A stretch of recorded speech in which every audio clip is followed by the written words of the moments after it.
اعوذ باللہ من الشیطان الرجیم بسم اللہ الرحمن الرحیم۔ مولا کائنات حضرت امیر المومنین علی ابن ابی طالب علیہ السلام کے مجموعہ کلام نہج البلاغہ کے پہلے باب کا خطبہ نمبر 158 اور اس کا دوسرا حصہ۔ مولا فرماتے ہیں کہ اگر چاہو تو تیسری مثال داؤد علیہ السلام کی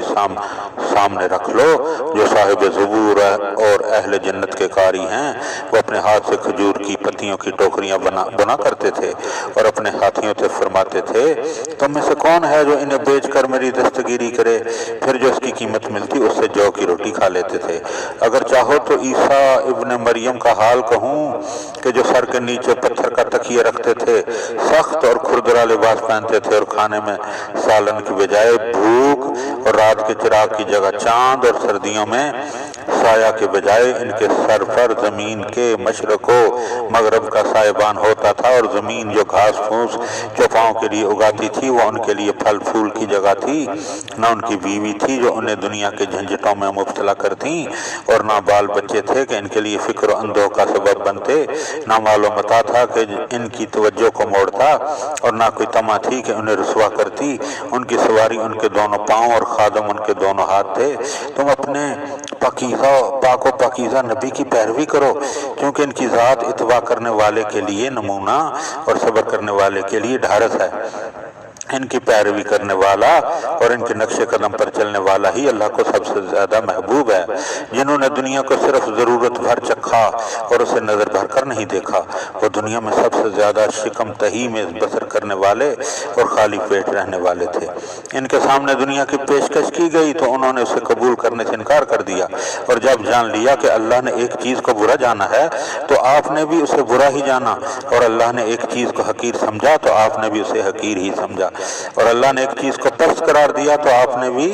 اسے پست ہی قرار دیا۔ اگر ہم میں صرف یہی ایک چیز ہو کہ ہم اس شے کو چاہنے لگیں جسے اللہ اور رسول صلی اللہ علیہ وآلہ وسلم برا سمجھتے ہیں، اور اس چیز کو بڑا سمجھنے لگے جسے وہ حقیر سمجھتے ہیں، تو اللہ کی نافرمانی اور اس کے حکم سے سرتابی کے لیے یہی بہت ہے۔ رسول صلی اللہ علیہ وآلہ وسلم زمین پر بیٹھ کر کھانا کھاتے تھے اور غلاموں کی طرح بیٹھتے تھے، اور اپنے ہاتھ سے جوتی ٹانکتے تھے، اور اپنے ہاتھوں سے کپڑوں میں پیبند لگاتے، اور بے پلان کے گدھے پر سوار ہوتے تھے،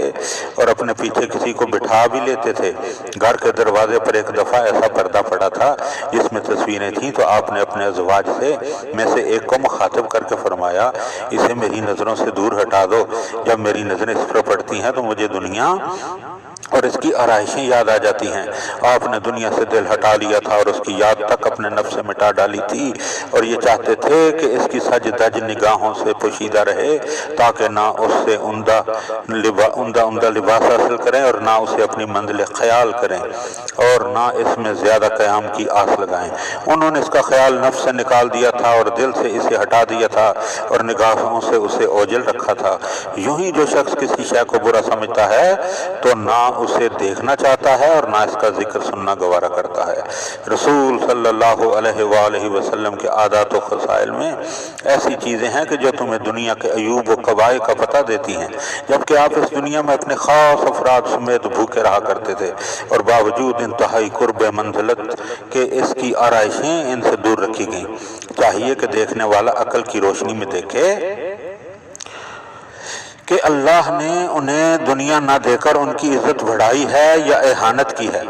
اگر کوئی یہ کہے کہ اہانت کی ہے تو اس نے جھوٹ کہا